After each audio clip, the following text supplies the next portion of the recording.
Rafale అనేది ఫ్రాన్స్‌కు చెందిన Dassault aviation తయారు చేసిన అత్యంత ఆధునికమైన ట్విన్ ఇంజన్ మల్టీరోల్ యుద్ధ విమానం.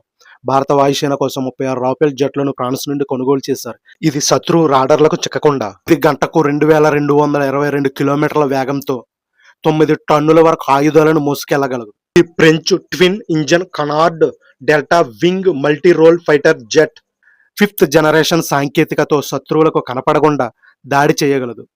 ఇది ఒకేసారి 9 టన్నుల బాంబులను మరియు ఆయుధాలను మోసుకెళ్లగలదు.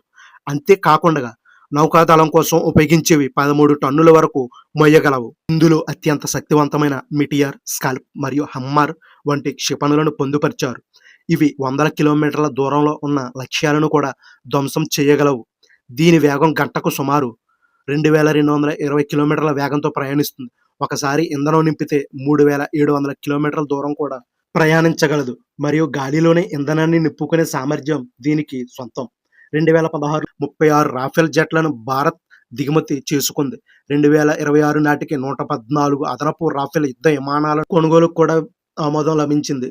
ఈ విమానాలు భారత వాయుసేన శక్తిని పెంచడమే కాకుండా సరిహద్దుల్లోను ముఖ్యంగా చైనా, పాకిస్తాన్ శత్రువులను ఎదుర్కోవడంలో కీలకంగా మారాయి. ఇవి అణుదాడి చేయగల సామర్థ్యం కూడా కలిగి ఉన్నాయి. డసాల్ట్ రాఫెల్ యుద్ధ విమానాల రాకతో భారత వాయుసేన ప్రపంచంలోని అత్యంత శక్తివంతమైన దళాలలో ఒకటిగా నిలిచింది.